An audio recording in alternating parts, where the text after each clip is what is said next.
In China, the nation that invented gunpowder, almost no citizen is allowed to touch a gun. Just sit with that for a moment. The birthplace of early rockets, fire lances, and proto-firearms is now the global poster child for a population where the state carries all the weapons, and the people carry none. And if you stay with me until the end, I'm going to give you one uncomfortable truth China proves about gun control that most Americans never think about, but absolutely should. If you care about power, real power, you'll want that piece. Here's a quick disclaimer. I'm not a Chinese lawyer. This is an educational breakdown pulled from research and public sources. All right, let's get into the part that matters.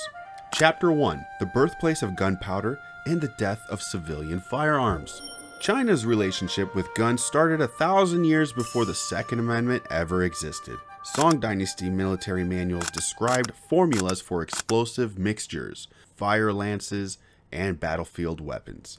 But from day one, these were state tools, not personal home defense tools, not grandpa's rifle in the cabinet, not this is my right.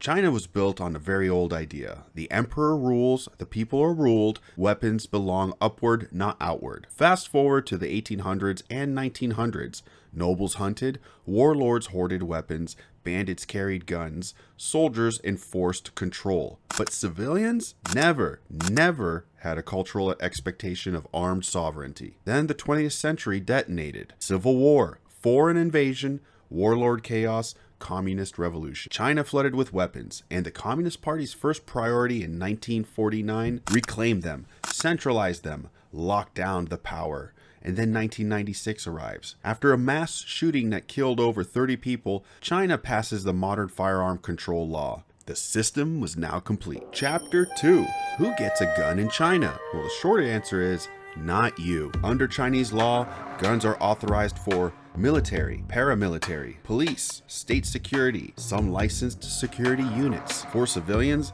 guns exist only as tools for a job, not rights. Sports shooters, wildlife officers, state hunting collectives, research institutes, there's technically a hunting permit system, but in practice, it's a hallway with a locked door at the end. Even if you're approved on paper, your gun doesn't live with you. It's stored at clubs, logged, checked in and out, supervised, police audited. China treats a sports shooter like a temporary renter of state property. The system gives you access, but never ownership. Chapter 3. Legal guns on paper versus reality. Even legal gun owners rarely touch their guns. Shooting teams store them in armories. Hunting rifles stay locked in state-run collectives. Most Chinese civilians go their entire lives without once holding a real firearm. And then there's the enforcement side. China enforces its monopoly on weapon with iron teeth. 3 to 10 years for illegal possession, 10 years to life or worse for serious offenses. Even replica guns are treated like firearms. Airsoft? Forget it. It's contraband. No more LARPing. China has run enormous crackdowns. Entire cities swept. Illegal weapons melted by the ton. Gun crime down double digits after nationwide campaigns. Message is simple. We have the guns, you have obedience. Chapter 4. The strange reality of self-defense in China. Now here's the paradox. China does legally allow self-defense. Article 20 of their criminal law recognizes justifiable defense. Break-in, assault, threat to life. In theory, you could fight back on all of those. But here's the trapdoor. To legally defend yourself, you must use necessary and proportional force.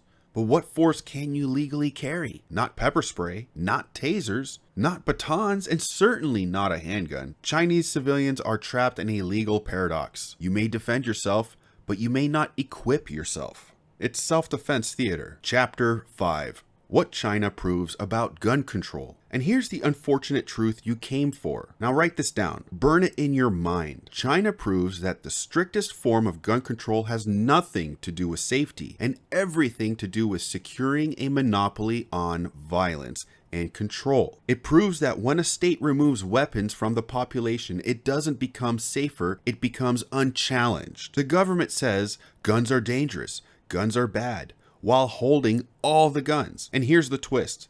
The people in power don't fear criminals. They fear citizens with agency. When a government disarms the populace, it isn't making society peaceful, it's making itself untouchable.